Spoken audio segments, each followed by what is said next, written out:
Islamic Finance Group IFG a tenu ce jeudi 23 octobre 2025 à Ouagadougou la 7e assise de sa Sharia Board, un cadre de réflexion et d'évaluation sur la conformité des produits et services financiers islamiques au principe de la charia. Cette rencontre a réuni des membres du Conseil de la charia, des experts en finances islamiques, des partenaires techniques et financiers, ainsi que des représentants des institutions bancaires et microfinancières. L'objectif est de renforcer la gouvernance éthique au sein du système financier islamique et de promouvoir des solutions financières inclusives conformes aux valeurs de justice, de transparence et de solidarité en islam. Moussa Goula. Promouvoir une finance éthique et conforme aux valeurs islamiques. Ce 23 octobre 2025, Islamic Finance Group tient à Ouagadougou la 7e assise de son Sharia Board. Cette rencontre réunit des érudits, des experts en finance islamique et des acteurs du secteur financier autour d'un même objectif, veiller à la conformité des produits et services financiers aux principes de la charia islamique. C'est notre 7e assise du Sharia Board.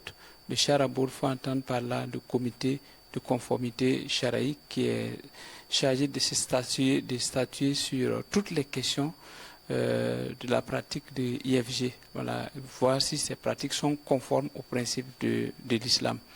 Donc, ce Sharia Board est dirigé naturellement par notre cheikh, Dr Mohamed Issa Kindo, ici présent, et avec pour rapporteur Dr Ilboudo Almado à ma droite, et Imam Sembre Daoud qui vient de Bobo, et aussi le Dr Adil Zarfi, que vous avez vu qui est en ligne avec nous depuis ce matin, depuis le Maroc. Donc l'objet ici, c'est pour examiner un certain nombre de dossiers, voilà, que nous avons soumis au Sharia Board pour nous guider. Voilà, on sait que nous venons de clore notre premier exercice comptable le 31 décembre 2024. Donc, il y a eu un résultat, voilà, qui est sorti de ce travail-là. Donc, nous allons soumettre ce résultat-là à l'examen du Sharia Board. Ce résultat a été fait, et dont on a un résultat d'environ 7,5%, plus de 7,5% en termes de rémunération des comptes d'investissement des différents clients. Et cela aussi nécessite que le Sharia Board regarde la façon dont les calculs ont été faits, si tout est conforme, avant de nous permettre maintenant de passer à la distribution des bénéfices à nos investisseurs. Aussi, nous savons qu'il y a eu une nouvelle loi sur la réglementation sur la microfinance qui a été votée le 13 janvier 2023. Et cette loi reconnaît la finance islamique dans le système de microfinance. Donc, ce qui fait que tous les tests que nous avons doivent être réadaptés pour tenir compte de cette nouvelle loi. Parce qu'il y a des lois qui se référaient à la loi, l'ancienne loi, avec des articles différents. Maintenant, avec cette nouvelle loi, on est obligé de se référer à ça. Et également, il faut dire qu'on a reçu aussi la visite du Trésor, particulièrement la DSC-SFD, qui est une structure qui se charge du suivi et du contrôle des systèmes financiers décentralisés, des microfinances.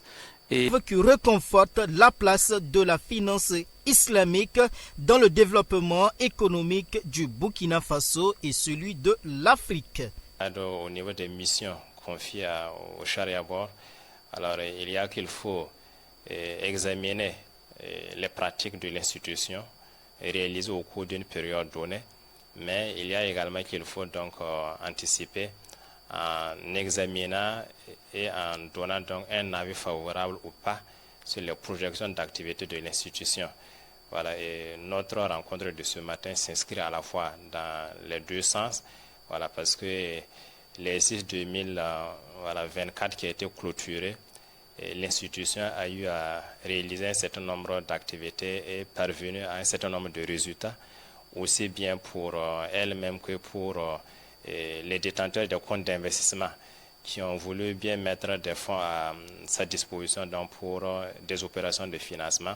Alors, ils sont en train donc de vouloir faire la répartition et le paiement des revenus devant revenir aux détenteurs de ces comptes d'investissement, il y a lieu que le Sharia Board donc puisse examiner cette répartition et voir si c'est conforme à la Sharia avant qu'on ne puisse passer donc effectivement à l'exécution. Donc ça c'est un des points pour ce qui concerne en tout cas l'exercice déjà écoulé. Mais il y a également que l'institution est en train de se projeter dans de nouvelles conditions de banque et de nouveaux produits et services à proposer à sa clientèle. Et la mission du Sharia Board également est d'examiner tout cela et voir si c'est conforme à la Sharia avant de les autoriser ou de les interdire. C'était l'occasion également de faire le point sur les avancées du groupe, de renforcer la gouvernance éthique et de promouvoir des solutions financières inclusives porteuses de justice et de solidarité.